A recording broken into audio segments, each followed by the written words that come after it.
Hi, this is Miguel Shodell from Crown Head Cigars, and you're listening to the Leaf and Ash Podcast.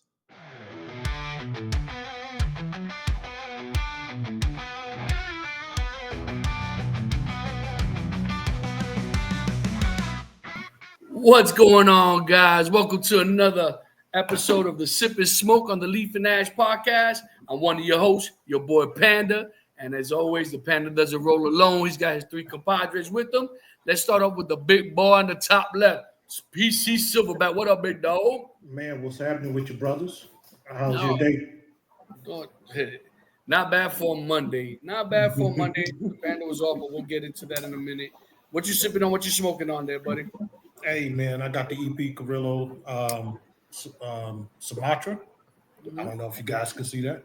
Sumatra. And I'm sipping on some bubbly, man, with a little soda. A little bubbly and some soda. On the top right, guys, we got the cigar. Don, what's up, Donnie boy? What's going on, gentlemen? Happy Monday. Happy Monday. How was what you drinking on? What you sipping on, bro? I got myself a little homemade old fashioned here, and I am smoking this little stick that a friend got me from Dominican Republic. Hold on, Donnie boy, bring that back. Are you and this is gonna be a hot topic today, gentlemen. A hot topic, and leave it to Donnie boy to already start trying to get the Panda cranked up, got the hat backwards and everything. But before we get into it, as always, the one finger pecker sensation, JJ, aka Cigar Mug. How the you doing? What you sipping on? What you smoking? Well, actually, I'm gonna be a good boy today. I am drinking Dr. Pepper Blackberry. Okay. And it actually pairs quite well with this Aging Room Cuatro Nicaragua. Great stick. Great stick. Mm-hmm. Well, the Panda is sipping on 10-year age Basil Hayden. Cheers, gentlemen. Cheers. Salud. Cheers. Salud. And I am smoking Doomsayer Farce by Orla, then the madman himself, Matt Booth. Yes, sir. All right, guys. Topic of the day. If you guys haven't seen, the Panda posted something on Facebook in regards to boutique or legacy, right? There's a big I think there's going to be a big movement for more boutique if these tariffs come to light. You know what I mean? Right. We're gonna chop it up about that. We're gonna talk to JJ and his experience at the PCA, and then we're gonna be talking about our guest that we're gonna be having this Wednesday, 8:00 Eastern, 7 Central. But we'll get to that in a moment. So first and foremost, what I would like to ask each and every one of you guys, how was you guys Easter? PC? It was good, man. Oh, go ahead, PC. Okay. Hey, look here. It was really nice and quiet, man. It was peaceful. Got a chance to just relax. The wife cooked an outstanding meal, bro. She smoked a pork roast, man, to die for. So, fix some macaroni and cheese.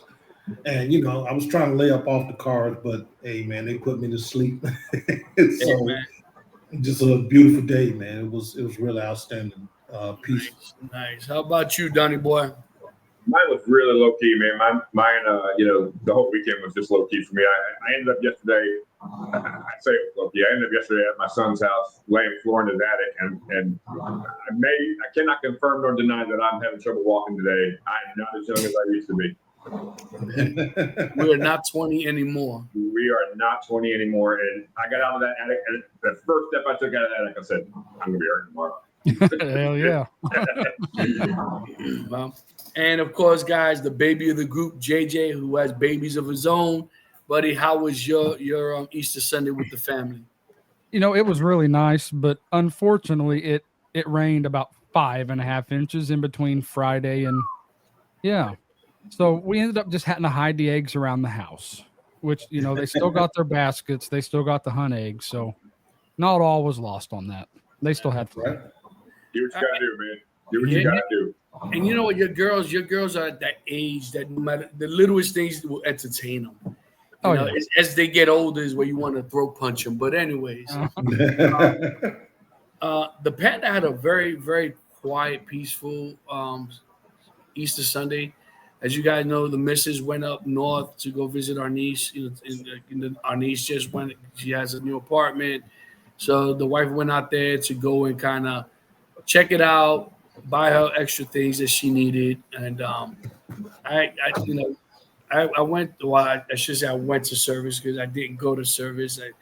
I end up, as you guys know, I had a big project in my backyard that needed to be attended to, and I just laid like two and a half pallets aside, so I had to attend to that.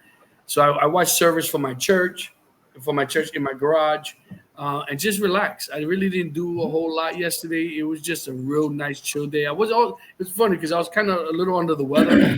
You know, I don't know why, but you know, I feel a lot better today. A little nasally, you know what I mean? But other than that, the Panda survived. The Panda will survive. And today I ended up buying, we went to Home Depot and I got that oscillator. Because me hand, you know, spraying each side piece, which is about almost 1,000 square feet that I had to do. Dude, I was like, yeah, it's not cutting because I have a timer and I woke up at 4:30 this morning to make sure that it was actually going on. It is going on.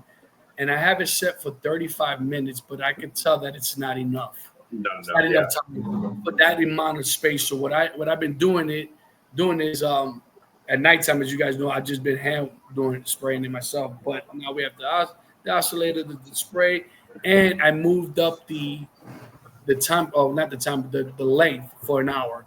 So it'll spit for about an hour, and we've just been spraying back there. Good because I got a couple of brown patches. But anyways, that is what it is. So was the wife surprised at the So, you know, she gets it. So it's so funny, right? I'm like a little kid, like, Mom, look what I did, you know? So, it took about 25 minutes to even realize it, okay? And I'm like, I'm asking, you know, you guys all got to meet Rocco, right? And I'm like, hey, Rocco, you got to go outside? You got to go pee? And she's like, no, he doesn't want to go outside. So she starts playing with them. I'm like, Rocco, you want to go outside, right? You want to do 25 minutes. I'm waiting for her to catch that attention, man. And it's just, so she goes to hug me. I literally turn her around, right? So that she's facing the outside. She's like, we got grass? I go, not yet, but we got pieces and chunks of grass. It was so nice. That's funny. Oh, my God. Hilarious. I'm like, are you serious? No, but anyways, guys. You're like that cat that brings that mouse up to the porch and drops it like, look what I did. Yeah. All right. Look what I can do. So, guys, boutique versus legacy. Like I said, you guys know I did a little 10-minute quick segment on Facebook on Saturday in regards to if these tariffs really hit, I honestly believe that boutique cigars are definitely going to have a massive movement. I really do. I think because of the price point on some of these boutique cigars, you know, even if they go up, you know, the 4 cents or the $2, you know, some of the sticks that we know, which we all love, is that West Tampa Red, and we always said it to me is an I won't say underrated, but under cost per se, because I wouldn't mind. I won't have a problem paying $11-12 for that stick all day long. You know, and you know, I also mentioned that most of those individuals that smoke those big legacy, you know, the Opuses, the Davidoffs, the Padrones, that guy right there, yeah. So, you know, those guys are not going to hurt, right? Whether they pay 4 cents or $2 a stick extra.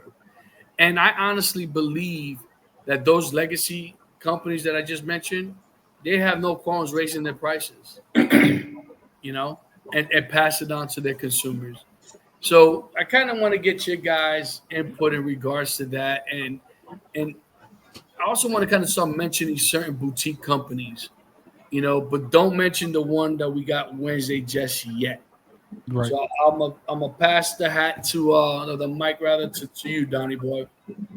So, look, I do the Davidoff and the Obasex. We all know that. I do it a lot on here just to get his goat. But I'm a huge fan of boutique cigars too. I really do. Especially, and to be honest with you, I really was that guy that was afraid to try things, new things, until I smoked that West Tampa and I went, wait, this is what's out there? Yeah. And so, like, I've gone through a lot of that, a lot of the, and what we got at the Great Smoke was it was a mixture of legacy and boutique stuff in there. But I've gone through a lot of that stuff, and some of the legacy ones that I smoked, I went, all right, it's good, it's not bad. Some of the boutique ones, I was like, man, what is this? I never heard of this guy, and they're Right. good. So I'm with you though that I think the boutique guys are going to be, those are the guys that $1 increase in their cigar makes them go, can I do this? Can I do this? Is it worth me doing this? Whereas like you said, the legacy, the Opuses, the Davidoffs, the Padrones, we talked about it, you got a guy in your shop that's a Padrone guy. He's going to smoke Padrones whether they're $18 or they're $21. He's going to smoke them. And it is what it is, But that legacy, that boutique guy's got to sit back and go, what's it going to cost me to raise my prices? And I think they put maybe a little more thought into it.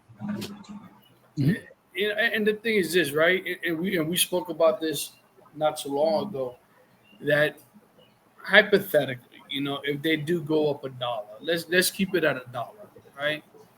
I don't think the majority of smokers will, they won't have a problem paying for that. We'll talk about it, but it ain't going to curb them from smoking it. Right. Because a lot of us, we smoke cigars because we do have a little bit of that disposable income. That's why we smoke cigars. Correct. Right. But the issue is that we spoke about, right? Is that $12 cigar now worth 14? 13? Is that $8 worth $9? Is that $6 worth $7? Right? Because you guys know I always base the experience of the cigar based on the price. Yeah. Right. So I'll say, this is a phenomenal smoke, this and that. And when I mean a phenomenal smoke, it's because of the price point. Yeah. Right. To me, I'm going, okay, I just paid $8. I'm like, holy crap, this is a good smoke for $8 stick. Yeah. Right. This is something that I'm gonna keep in my brain and say, okay, you know what? What am I looking? You know what? What was that $8 stick that I smoked? Oh yeah, that's right, and I'll go back to it. Right. But it's gonna be interesting. Like I said, there's 90 days on the tariffs hold, except for one country. But I'm curious to see what happens in the 90 days because we've already seen a handful of countries already folding, which we hope it becomes a domino effect. But going back to the topic, PC, what says you, buddy? Man, I've put a little thought into it. Some of the legacy companies have been through, hard times, and they know how to turn on a dime. And what you're looking at is some of the boutiques. It's time for them to get some of their shot. So Yes. the door is open for them, and if they can market their sticks just right, put them in the right places, and come up with good deals, man, I'm pretty sure they'll fly off the shelf because there's some good sticks out there that's boutique, man, that a lot of people probably don't pay much attention to. And like you said, but here's the thing that I realized after the Great Smoke. There are some legacy cigars that we have never heard of that's probably in that same price point as boutique cigars, and you don't recognize them. And they probably will compete with the boutique cigars. And that may be a way of, because we know it can be kind of tricky, dealing with boutique versus legacy. So, but the legacy people have to come up with a marketing plan that's going to put them in the right place, so that that they can put their name out there and that people can start recognizing. Yeah. And once they get recognition, it's over with, because then it's word of mouth, because that's basically how the cigar community work. Hey man, what are you smoking? Hey, I'm smoking this. What you pay for it, man? You're not gonna believe this, but it's a phenomenal stick. And off to the races goes the boutique cigars. Well, I think we got to further break it down too into, we talk about Room 101 or whatever, West Tampa. People know about those guys. What about the guys that people don't know about? Royalty Cigars, our buddy, his name escapes me right now. I'm sorry. Sorry about that. No, Larry. Sorry, Larry. I drew a blank.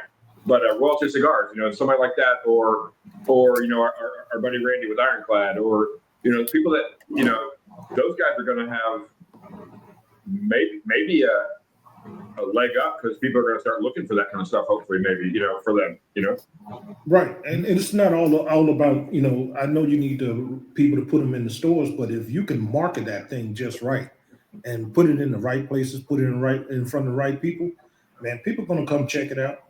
Because, like I said, if that $2 or $3 or that 4 cents, whatever you want to call it, becomes an issue, it's like, okay, let me check this out. I saw this, but it's going to be a marketing thing for the boutiques, because the legacies, they got their spots locked down. Well, yeah, they got their followers, man. They're people that, but like I said, they're not going anywhere. It is like I said, But like I said, my buddy, he'll smoke his Padron every day. And nothing's going to change that. It doesn't faze him. Right. What about you? What says you, Mud? What do you think? Well, as being I would say at this point, I mainly, as a consumer of more boutiques than legacy, but being on the other side of that, being a cigar rep for a boutique cigar company, I seen there were a lot of people at that booth, because people's looking. We had LFD right in front of us, another boutique behind us. Mm-hmm. And then, we had Fuente, he wasn't very far away. And all those major brands. But, just like Don's brought up, Oliver Navode at United, he's dropping prices.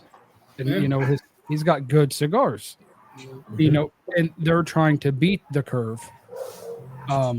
Boutique cigars, we all run to them because they're not afraid to come up with some crazy blends right, that blow your brains. They're not going off of a 60-year riding their old coat tear, not changing nothing. They're not changing their brand or their bands. They're not changing their boxes. They're just coasting, and we all know who those brands are. Oh, yeah. These guys, they're going for broke with every blend they make. And yeah, absolutely, because they have to. And I think 2025, this from here to December will be, it's going to be a drastic climb in boutique cigars. Yeah. Well, you plug in who you're repping for now, because you got something that you're about to start repping for too. Yeah, say right now I'm repping for Big Sky and soon to be HDA, which is ultra boutique at this point. right. Yeah, and the thing is that we've all smoked Big Sky. I have yet to smoke any HDAs, which I'm definitely looking forward to, because we went online the other day and we all looked at their cigars. Mm-hmm. Yeah, it's cryptid there from Big Sky. Great smoke. But I think, and there's another thing that we spoke about. I think the online business is going to blow up just the same. Yeah. Because perfect example, and I brought this up to Cigar Mike from Toro Cigars. Him and I were chopping it up on the Discord, and I said, I foresee businesses like his that are online, because mind you, they don't work on the Keystone pricing markups, right? Mm-hmm. Because it defeats the purpose. Because if I have to pay Keystone online, then I might as well just go to my local brick and mortar. Absolutely. The whole idea of going online is to get the same cigar at a cheaper price. All right. So, and mind you, Toro Cigars is what, all boutique. All. And so, and mind you, we're not sponsored by these guys, but you know what? It's a great online. If you want to get and try some new boutique cigars, I highly recommend that you go to Toro Cigars. Absolutely. You know, and I know down the road we're supposed to be meeting up and having Cigar Mike. What is it? What's his other name? 75772. I always 757 Mike. Yeah. 757 Mike. So I honestly, I know we've spoken to people on our podcast that absolutely cannot stand, companies like Cigar Bid or Cigar Page or Cigar International, and I get it and I understand, because they feel strongly that specifically that particular company is looking to get rid of the mom and pop stores, because the reality is no mom and pop store could ever compete with an online company ever. Right. Because they, on average, you're looking at 15 to 20 to even 25%, and in some cases 50%. Right? I mean, we all know that I got how many cigars for $104? What was it, 58 cigars? Yeah. Right. Dude. But here's the upside to that. When it comes to mom and pops, you're not going to always find what you want on the online stores. So you got to go. For me, I got to go to the mom and pops. They got all the good stuff. They got all the stuff that you guys introduced me to. So I gotta find that healthy balance between online and my mom and pop, because I want that store to be there whenever I need something or want something. Well, but it's also that instant gratification, though, right? Right. Because one of the drawbacks when you order online, you got to wait a week, 2 weeks, depending where you're getting them from, So it's one of those situations that you if you don't have any in your humidor, you're waiting for that delivery to show up. Right. People that they wait to the last minute, they have 1 or 2 sticks left, and then they go online and they start ordering cigars. To me, just like everything else, you got to be ahead of the curve. You got to be ahead. Like if I see that I'm down to my next 20 sticks, I'm already ordering, because I know it's going to take about a week and a half, depending on when I ordered. Because we all know in that one particular website, if your delivery date's supposed to be on Tuesday and you order Wednesday, guess what? You got to wait. The next Tuesday and then Saturday before you get it. All right. Yep. So, but I mean, and like I said, I truly believe that, if the 90 days come through and the tariffs fully go into effect, I think that we're going to see some shifting, some movement. I just think that all in all, that I think boutique, if you're a true enthusiast, if you really enjoy this craft, and you have not ventured off and tried different cigars, let alone boutique cigars, you are doing yourself a disservice. You really are. You're missing out. Because once again, son, like what Don said, the reality is this. They said these guys are, and what Jason said, these guys are willing to take that gamble because they want to stick out. So they're willing to try different blends. The Warp, Nicotina. I introduced that to that rapper. Don't let it fool you. That will punch you in the mouth. You know what? I think my nostril still has PTSD from that retro. I haven't grown hair in my nose in a while. I never will. Warp cigars. That's a lesser known. If you know cigars well, you probably heard of Warp, but it's a lesser known cigar brand that if you didn't introduce us to the cigar, I probably would have never smoked it or heard of it. Yeah.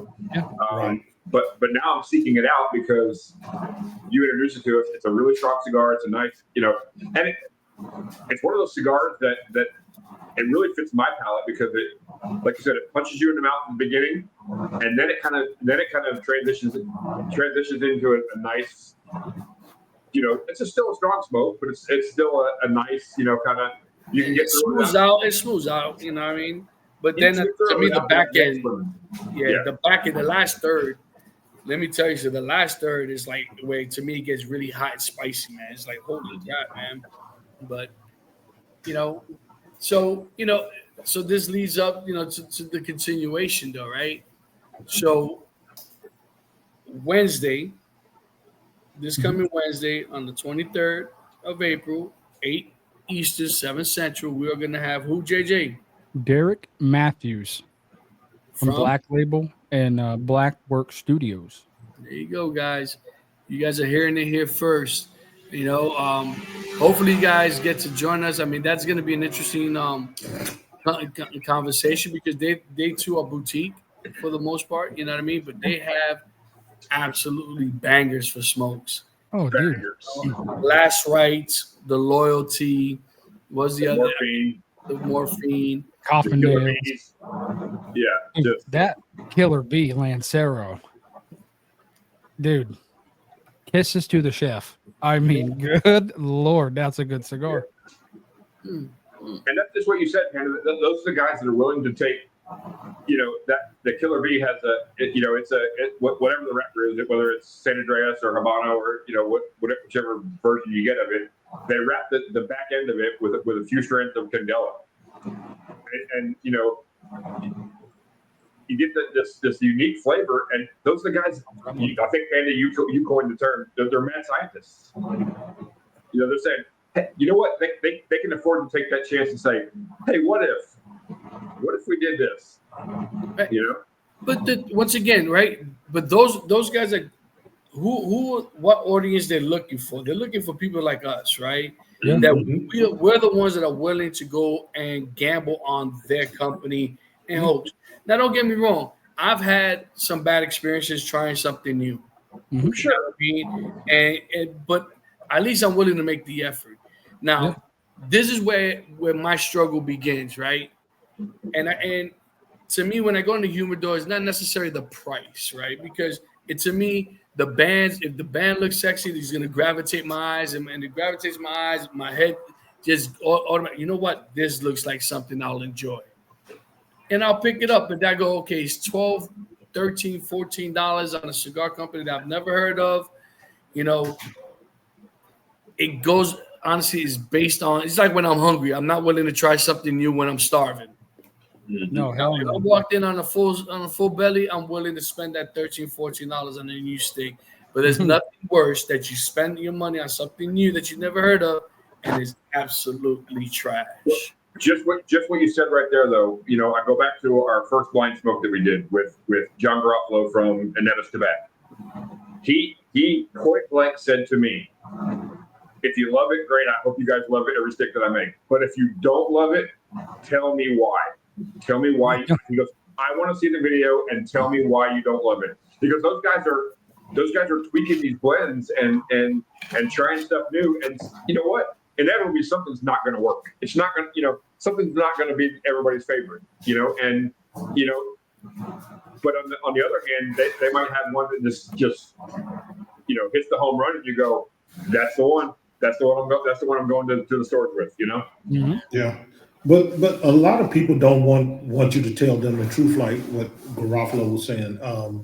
But then at the same time, they don't want to take that constructive criticism simply because they love their stick, and you're not making the stick for yourself. You're making it for the consumer, to be honest with you.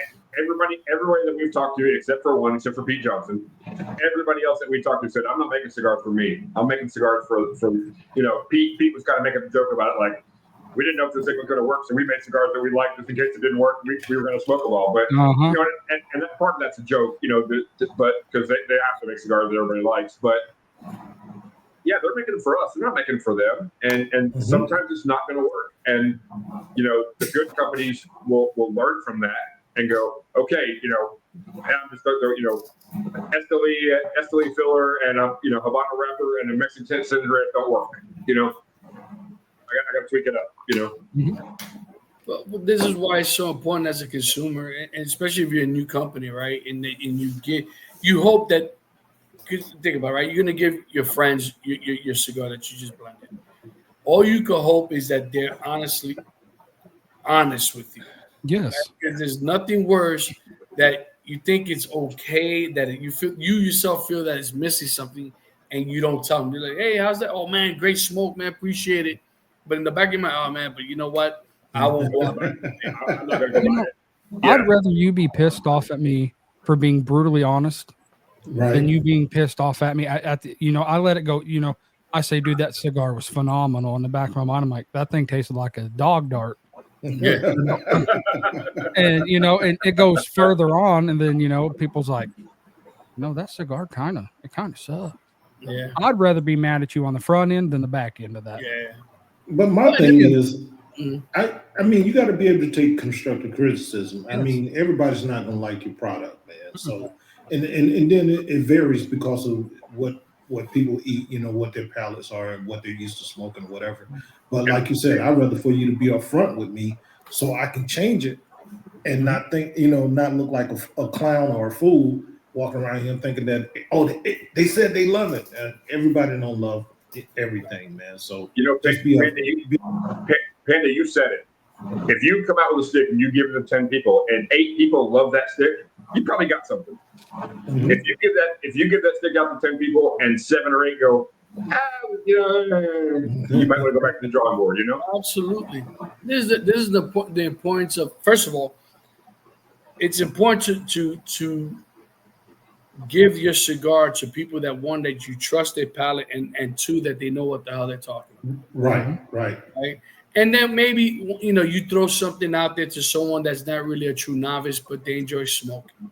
Right. And to kind of get something, an outsider's opinion of your smoke, of your cigar, and hey, did you like that? Yeah.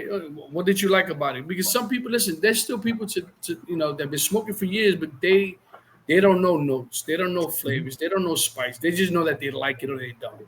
Right. There's a lot. I truly believe that the percentage is really high up there. You know what I mean? Right. But sometimes you kind of need to throw 1 or 2 people like that your cigar, because you want them too to smoke it, because guess what? If let's say they're not an average smoker on a daily basis or a weekend smoker or whatever, they're gonna remember your stick. Mm-hmm. And they'll be like, what, I like that stick, by so and so. You know what? I'm gonna go and find out where I could get me that cigar again. And now you have yourself a consumer, right? Now you have yourself a customer for life. Well, and I look at it like this: some of these companies are relying on their reputation. And Don and myself have smoked a cigar. I'm not going to name the name, but they're truly relying on their reputation. But the cigar wasn't the greatest, to be honest with you. It wasn't. I mean, it was just one profile all the way through. It never changed. But to me, the thing is that what's wrong with that is that now you're taking advantage of your fan base. Yep, which happens a lot, and we all know who that brand is too. It may be the same one. And listen, I shared my story with that one particular company, that especially during the 2013, 2014 era when the FDA was trying to get involved. There's one particular company just started just throwing cigars out there, putting his name on it, and it ended up being the same damn cigar over and over and over again. But what's frustrating for me was the fact that I was a fan. You know what I mean? Mm-hmm. I enjoyed it. I enjoyed that person's cigars. And then I just felt cheated. You know what I mean? I go, now you're taking advantage of my loyalty, to you. And now you're just throwing stuff out there just to see, you're throwing it at the wall to see what sticks. Uh-huh. And me like a fool, I'm over there buying stick after stick, box after box. And I'm like, dude, there ain't nothing changed. What's the difference between this one and that one? And it's like, it's the same nonsense. And then I stopped smoking that person's cigars for years.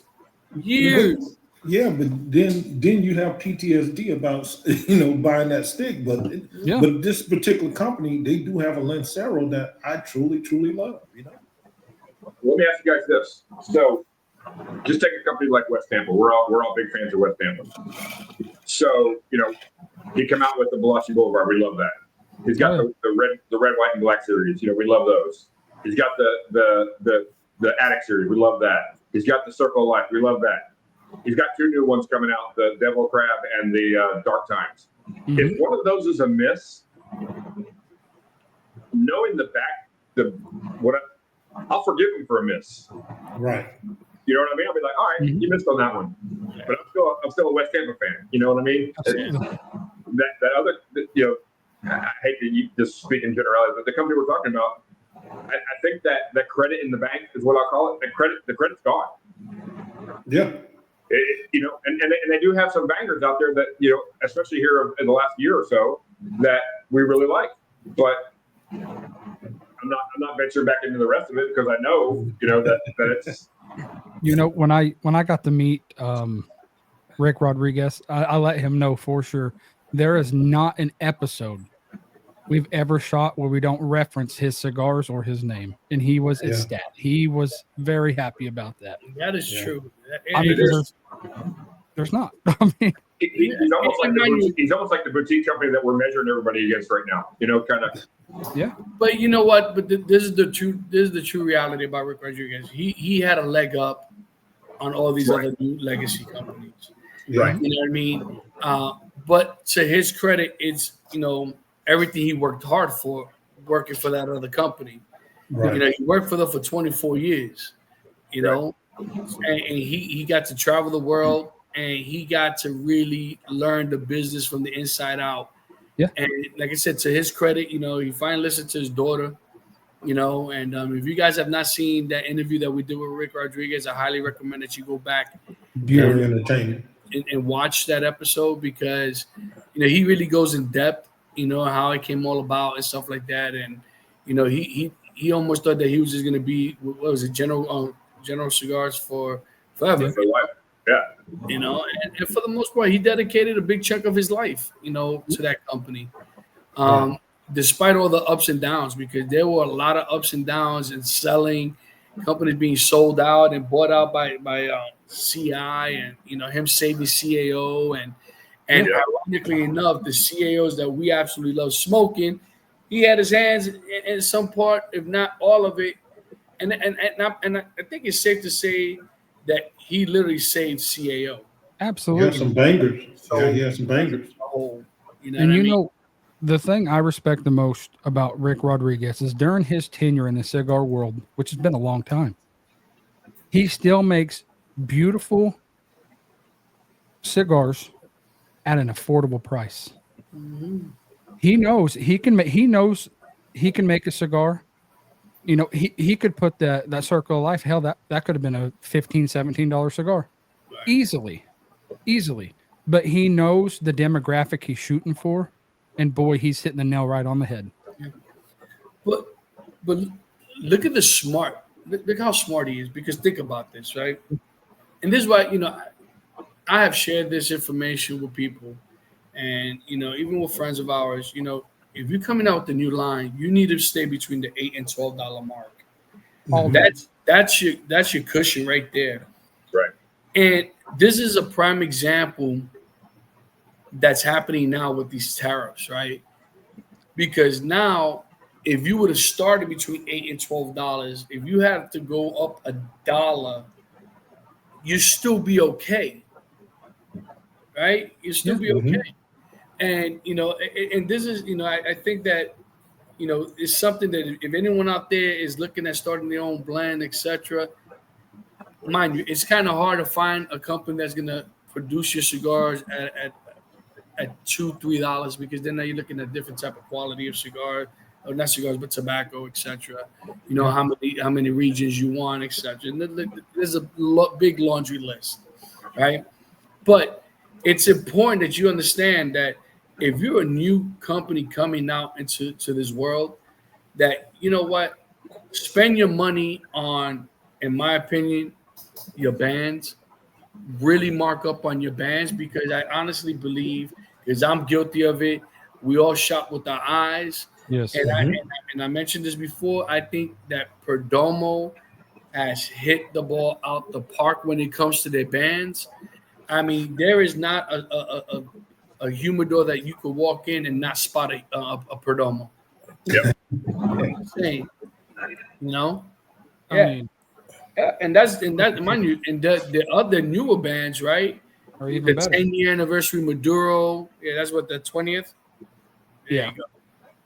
The floss, that glossiness, the foil. It's just something that automatically gravitates your eyes to them.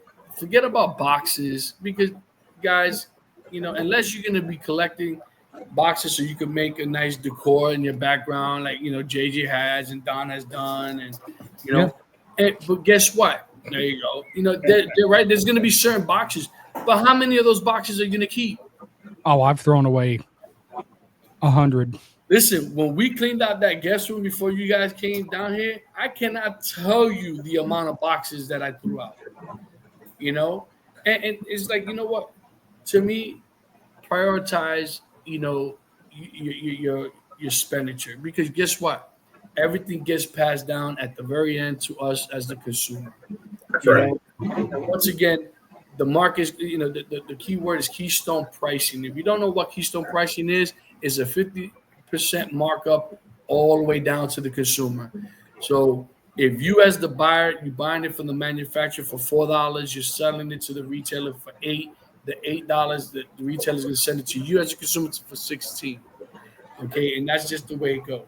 So now you know your price point, right? So if you want between that $8 and $12, then you're looking at probably 2, right? So it goes 2, 4, 8. No, excuse me, 2, 4, 8, and then 16. Yeah, you didn't even need less than that. Look at that. So, and I think the average right now is probably like $4 a stick is what I think the going rate is going for. So you got to figure out, how far you want to go with this, because that's just for the cigar.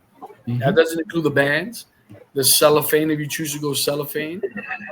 Doesn't include the boxes if you want to, have your company have boxes. All that now that $4 that you just paid is coming down to now $5 a stick. Now it's 5, 10, and then guess what? It's not gonna work. But you brought up an interesting fact about if you can get rid of the wooden boxes and go to like what Every Day is a Cigar Day that does, and that will save you some money on the back on the front end, and you can price your cigars like you want to and still make a profit without digging too deep into your pockets. Listen, I told you guys what I would do. A lot of butcher paper. Like get that butcher paper. Right. We know some people that's doing boutique cigars. They want to stick it in a box. They want they in a wooden box. Well, you can change that up. You can switch the game up on all of it. Dude, butcher paper and a nice sticker or a nice ribbon around it. Mm-hmm. Or hell, even newspaper with a nice sticker, decal, or ribbon. Yeah. And I do that for the first 1 to 3 years until I've built up enough revenue to where it makes sense to go to boxes. If you really want to go cheap, reusable boxes. Yeah, right. Padron. You create, you spend some money on the reusable boxes, right? And it doesn't have to be huge, right? You use your butcher paper or some type of paper, and you send them in a bundle, cellophane it, right? Wrap it up, send it to the retailer. Retailer takes it out like how we get ours from CB, right? There's always that plastic around those cigars. You take them out and you just throw them on the shelf. I'm gonna throw some names out there. You said butcher paper. Hey, I want 10% of every sales off of butcher paper because you can call it the butcher's cut. You know what I mean? Or if you wrap it in newspaper, you can call it the daily news. Yeah. Listen, there's a million and one ways that people could cut costs. Absolutely. Right? A million and one ways to cut costs. And it starts by, getting rid of the boxes, getting rid of the fancy, all the hoopahs and stuff like that. Yeah. Pull up your drone. You've already got our boxes in your humidor. I'm going to let you buy 20 single cigars I'm going to wrap up in cellophane. Like you said. Keep the box. But that begs the question, when are we going to find somebody that's going to create their own lane? Well, why I got to follow in, I'm not knocking any legacies. Me personally, I'm the type of person I try to make my own lane if I see where I got a good deal. I'll create something that nobody is doing, but everybody's following the same blueprint. And I would love to see somebody do something different. Dude, I would love it. My box is going to be a square toe cowboy boot. Skins, baby. Yes, sir.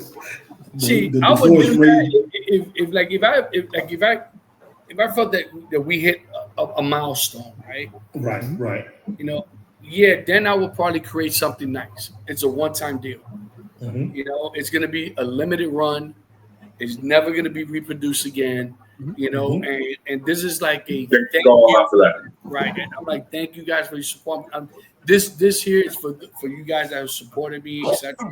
Go for it, you know. But yeah, and like I said, to me, there's so many ways to cut costs on both sides of the. And I've said this before: the factory, the actual, you know, the brand owner and the retailer. Each person could take a loss, you know, not because it's not really a loss, right? It's not a loss. It's Right. just less profit. Right. That's all it is. It's not a loss because you're making 50% off your money. You know, you're making it's a, you know, I don't know. You know, It kind of gets a little frustrating at times. it's like Tatawahe. They're very nice bands. They're minimal, but they're nice. You know, it's like for the black. That's all you need on a cigar. Mhm. You know, and it's got that. What do you call that? The Fleur de Lis. Is that what you call it? The New Yeah. Orleans. Right. And it just has Tatawahe. But yeah, it's still a nice band, but it's very minimal, and that cost him nothing to produce. Right. Nothing. And you know, and listen, if you want to cut costs, guess what? You know, you start investing on certain your own machines, right? Because create your own stickers, right? Yeah. Nice logo. You put in that butcher paper, boom, smack that sticker on there. Call it a day. You know, and like I said, there's a million ways that people can cut costs. But it's going to be interesting, like I said, in the next 90 days to see what happens. Like I said earlier in the beginning of this podcast, that I see, or we've all seen countries fold already. You know, and mind you, there's tariffs on everything, not just cigars, but this is our topic. This is what we've seen that's going to affect us per se, that what we really enjoyed doing.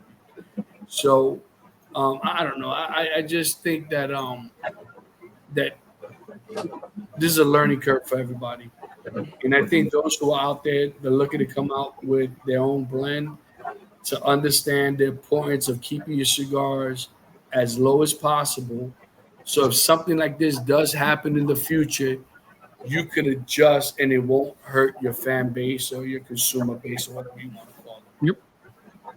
You know, because with this raise, you know, I don't know what's a Nika Rustica cost, Connecticut broadleaf for you guys. $6. About $7. $8. Like $7. Okay, so is that going to hit the same at $9? You know, you can get a West Tampa Red, or what you used to be able to get for $9. Yeah, and that is an issue. It's an issue, right? And that's a good inexpensive cigar. We've all smoked the hell out of them cigars. You know, I actually need to get a few. I haven't smoked the Nika Rustica broadleaf in a while. Yeah, it's pretty Me good. too. if you guys remember, I used to talk about those cigars all the damn time, and I used to say, man, you cannot find a better price bang for your buck than the Nika Rustica. Yeah. Until West Tampa came about. You know, and hands down, you know, you cannot compare any of the Nika Rustica, Adobe, or the Connecticut broadleaf to West Tampa. Hell no. Even at their price point. You know, even at their price point, you can't. Dude, that's LeBron to Jordan. Yes, exactly. You're absolutely right. You're right. You can't compare those old LaFleur. punches You in. can't see. You can't compare LaFleur to Jordan, bro. No, you can't. Man, you guys are still, man. Hilarious. What? Oh, that's hilarious. So now, JJ, we kind of want to get your input and your insight and your experience at the PCA, because, you know, it was one of those experiences that I have yet to go. In all the years I've been, smoking, it's on my bucket list. You've had, the privilege to go out there as a rep, which is even a lot better to me, because now you get all the back doors, insight of certain things. You know, if you guys didn't know, JJ went to the PCA as a rep with Big Sky. Yep. And he got to meet a lot of people, even his man crush, baby. Once again. That's right. Yeah. He even shaded. If you guys have you guys noticed that JJ he chopped it all up? Hey, I shaved off the saddle. He had to look nice and pretty for Nick Melillo, you know what I mean? You know, I did. But anyway, all jokes aside, though, JJ, like what did you enjoy the most, and what did you like the least in regards to going to New Orleans?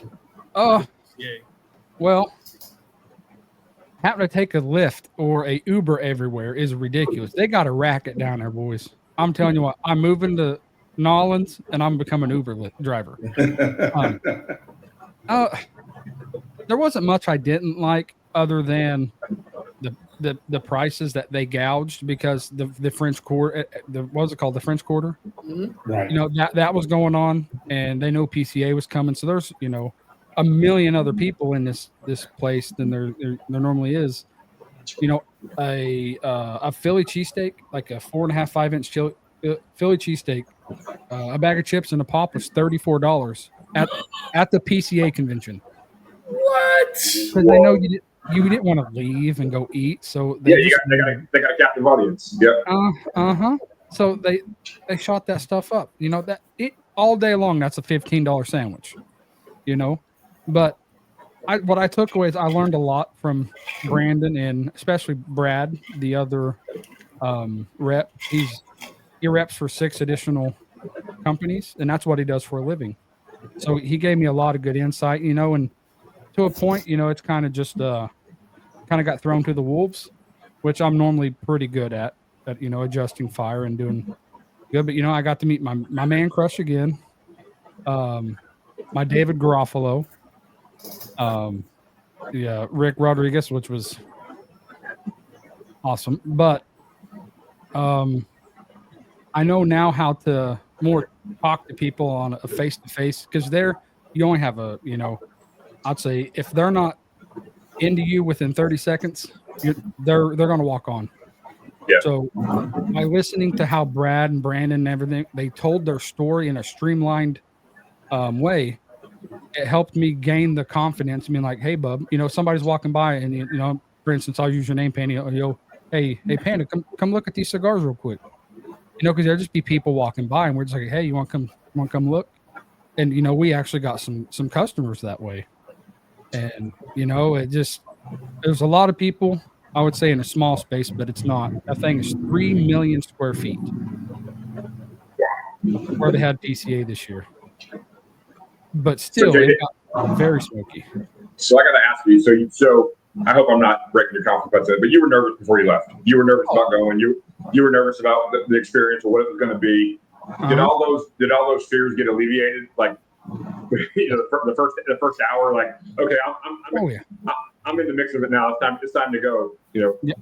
Oh yeah, I felt pretty confident within about the first hour and a half of doing it. I'm like, man, I got this. Yeah. And as I always said, the least they can say is no. And I got a lot of no's, but I also got a lot of yeses. And that's where I said, I think the boutique world we're gonna flourish, because, like I said, even though there were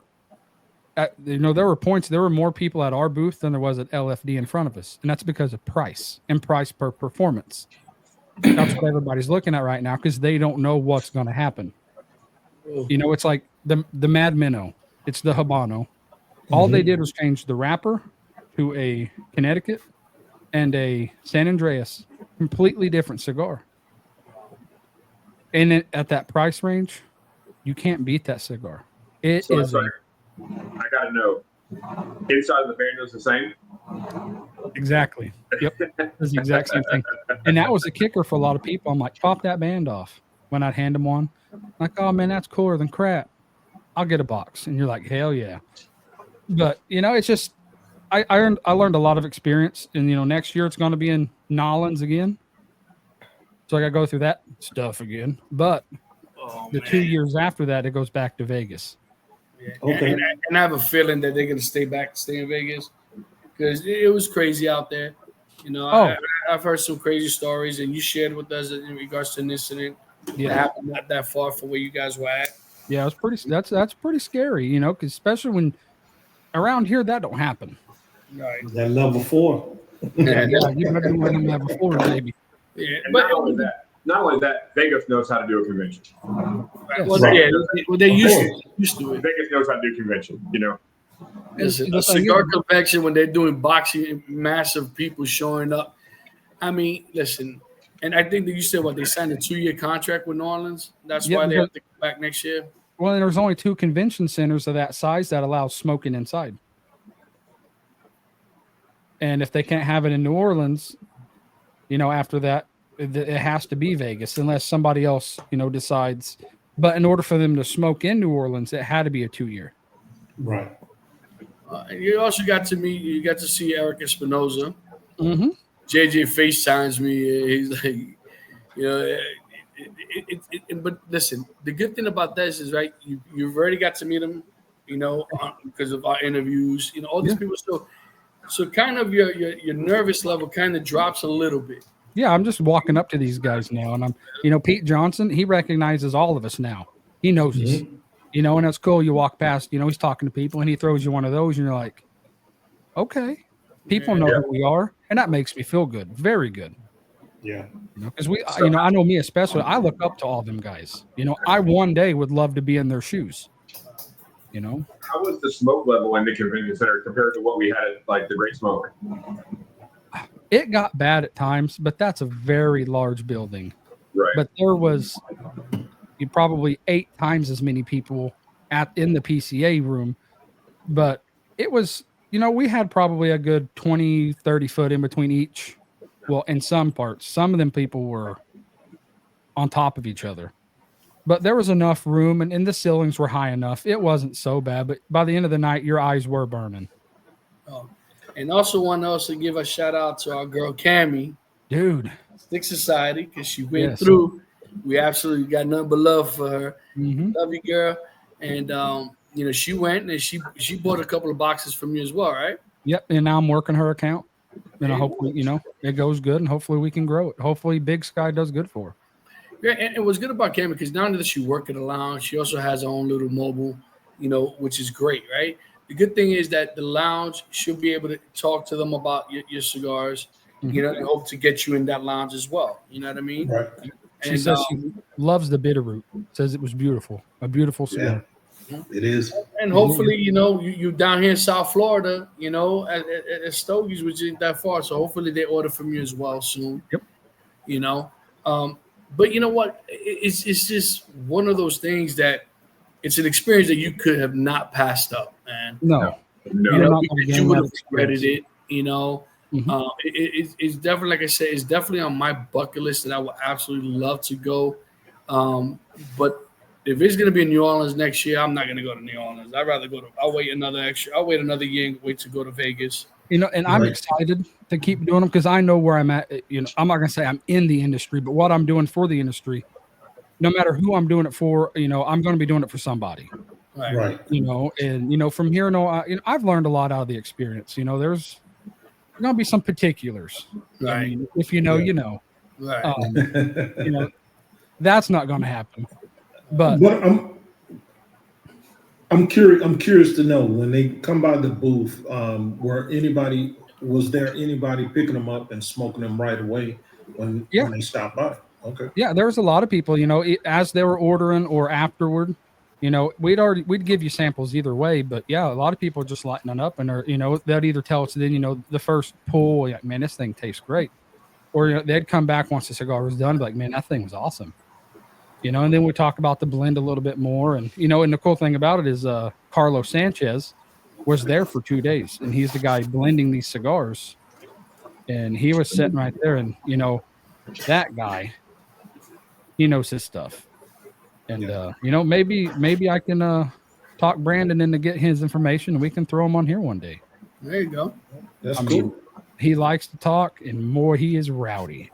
And it'll be a lot of fun. Well, guys, listen, another thing is if you're a new boutique company, you want somebody to promote your stuff in the Midwest. There it is. Come on here. What? You He's like a doorknob. He's willing for everyone to take a turn. Just saying. I'm telling you right. Hey, be passed around like a bottle of Crown. But she That's was right. always, You know.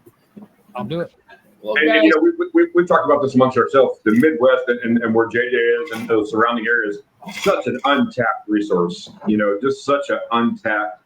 If you get somebody who's as passionate as you are, and like you said, the worst they can tell you is no. If that's your mentality, man, just the sky's the limit, man. Just and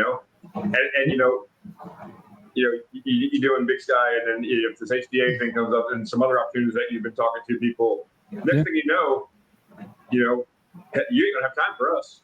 Oh, bullshit. Bullshit. Hey, I want to be like Jeff Groover, but I'll never be as suave as Jeff Groover. I mean, that dude, they're in PCA, the man never stops moving, and he's always dressed to the T. He's a suave dude that walks 100 miles a day. I was like, my feet hurt watching him. That's why he's successful, because he never stops moving. Right. And he's always thinking ahead. And like I said, I like that, I was able to get his number through Panda, because anytime I ever have a question, and he's told me before, he says, dude, I'm always on the road, and I'd love to talk to you. He's like, we can chop it up with any question you ever have. And I'm like, dude, he's the perfect person to talk to. I definitely want to get him on, because I would love to get the insight of the traveling rep. You know what I mean? Because you know what? For you to be successful, you got to put in the work. You got to put, boots to ground. You got to put boots on the ground. I keep saying that, and we've had those conversations behind closed doors per se. If you want your brand to make it, if you want the companies that you're promoting and you're selling for, you got to be able and willing to put in the work. Yeah. Okay. And no one's gonna come knocking on your door and say, "Hey, can you come to my lounge? Can you come to my store?" It's never gonna happen. And that's why I'm excited for Derek Matthews on Wednesday, because he's kind of like a hybrid. Not only is he a co-owner, but he's national sales manager, so he knows both sides.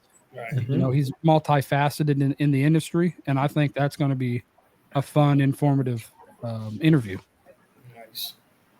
So, I mean, guys, like I said, that's this coming Wednesday. Today is Monday. What's today? The 21st. So on the 23rd, which is this coming Wednesday, 8 Eastern, 7 Central, we're going to be doing it live on YouTube. Yep. So definitely come in, check us out, and share. If you like what you see, what you're hearing, by all means, let us know. We definitely want to get your input as a consumer and as an enthusiast. What do you think about these tariffs? What do you think about what we've been talking about, in regards to boutique versus legacy? Do you agree with us? Do you disagree with us? Either way, we would love to hear what you got to say about it. And guys, that's another hour. Can I throw something at you real quick?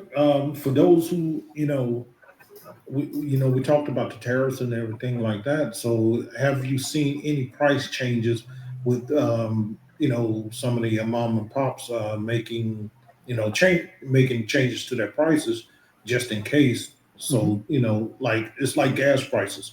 When spring break is coming up, sometimes they raise the price just to cover their costs. So if you've seen that, we want to hear that also. Yeah, that would be interesting, because I know certain companies,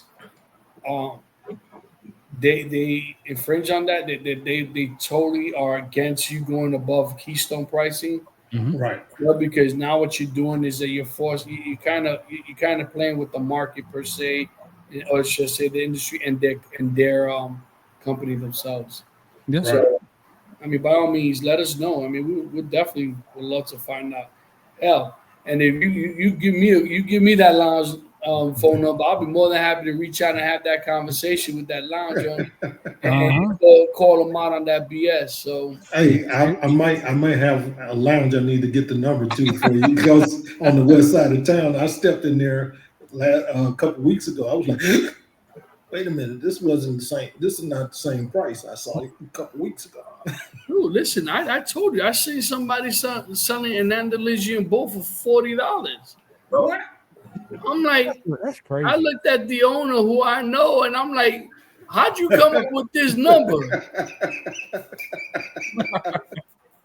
And I'm like, oh, you don't understand, Pete. You know, it's just so hard. I understand. I guess you having a hard time getting them, but good Lord, for you to charge $40, man, that's insane. Even though it's an allocated cigar, it shouldn't be. The price should not be based upon that. Mhm. No, it shouldn't. No, allocated or not. Yeah, listen, I'm lucky. My lines does not go anything above Keystone pricing ever, even with the bulls. I told you, I've shared with you guys. I've turned them down 2-3 times. You know, 'cause my shops, they'll get 4 or 5 boxes, and they know who they could easily get rid of. You know what I mean? They'd rather To get be rid in of your the shoes. They know who their easy targets are. Yeah. I mean, to be in Panda shoes, I wish I could just turn down some Andalusian bulls. All right, guys, I already have 9 boxes in my 2 lockers in here. No, but let's not talk about the feral pigs now. Oh yeah, no. Oh my God. You Yeah. cornered the market on feral pigs. Yeah, you're in line, man. I gotta tell you, I admit it.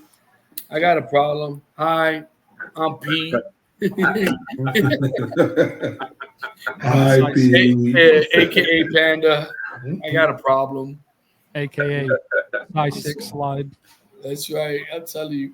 What is it? 1-800 admit it. I admit Uh-huh. it. I admit it. Every time I keep on telling these guys, I said no more boxes. No more boxes. I'm done buying cigars. The very next day. The very next day. Oh man, I went to my locker today and there was 2 boxes of feral pigs in there. I'm like, But the thing is, you know what our problem is? Our problem is we love cigars. Yeah. no, We love the brother and sisterhood. That's what's addicting. here's what our problem is that we all have limited humidor space, and we say, "Oh, I can't buy any more cigars. I don't have any more room." Panda might have the market corner on that problem, but that's for another day. Hey, I do need something to smoke at 6 o'clock in the morning, so I got plenty of space in the garage. You know, if you want to send me about 25 boxes. All right, listen, man. I'm telling you, it's bad. It is absolutely bad, guys. You know that it's bad when you start cleaning a room and you find 6, 7, 8, 9 unopened boxes and you didn't even know about them.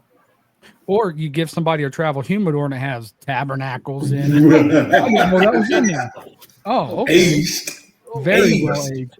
Hold on, my laptop's about to turn off on me. Hold on. Part of the problem is, and this is really the truth, it's not making a joke, is if I get something new that I want to try, I don't just buy one of them. I buy 4 or 5 of them. And then if you multiply that by every new cigar you smoke and you bought 4 or 5 of it, now you're looking at 50, 60, 70 cigars that you may or may not smoke anytime in the near future, because we're always kind of moving along to the next thing and trying them, and then you go, oh, man, I got some more of that cigar. I want to try it. I'm gonna go back to it, because I'll hear one of you guys say, oh man, I smoked this. Oh, I got some of them. I'll run and go get it. But I noticed that you smoked the Boliche Boulevard every day last week, so you must have bought that 50 bucks. That 500. I smoked one Boliche last night, and I could not confirm or deny I had one on deck. But Yeah. Oh yeah.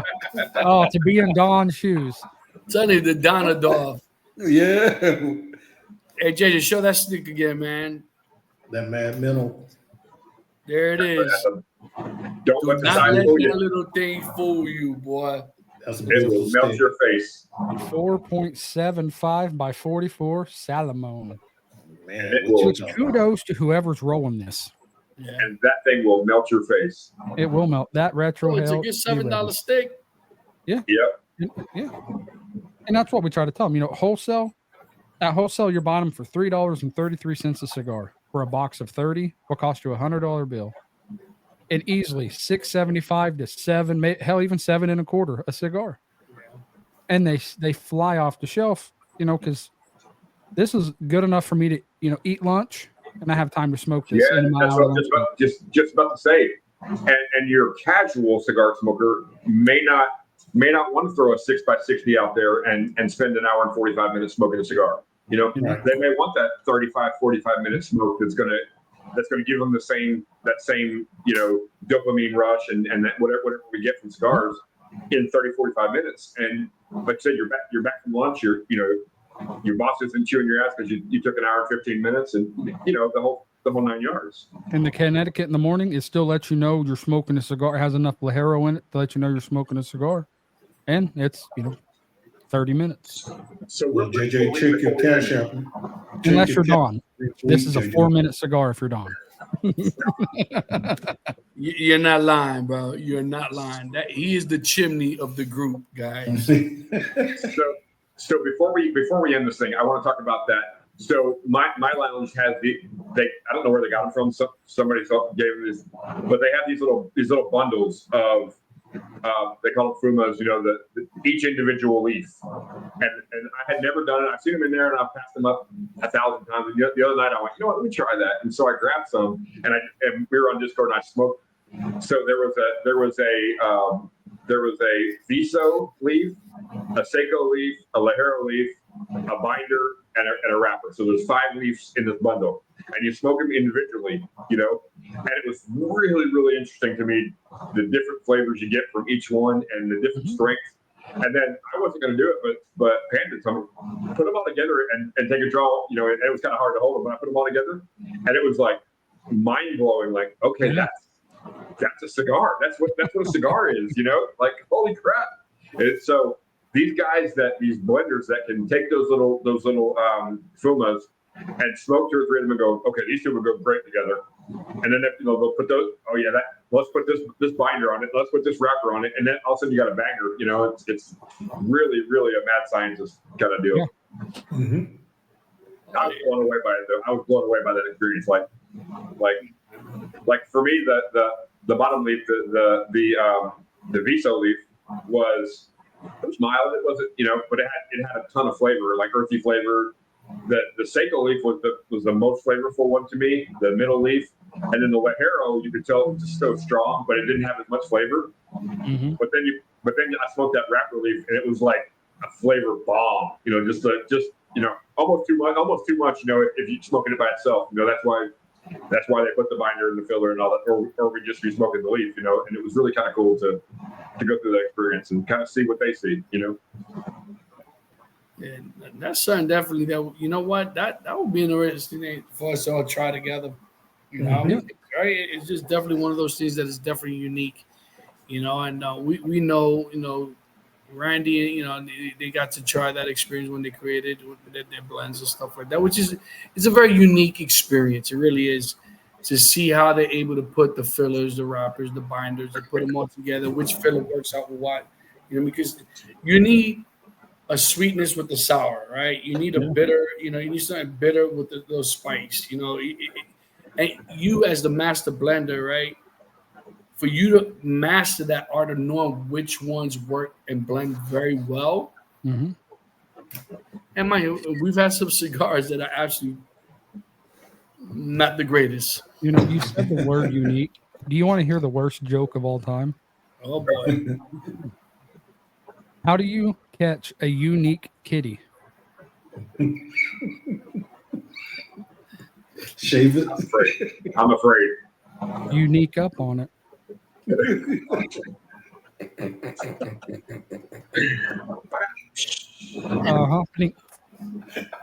Oh man, I wish we had the I think I have it, but I don't know if you can hear it. It's more like a. There it is. Oh my Lord.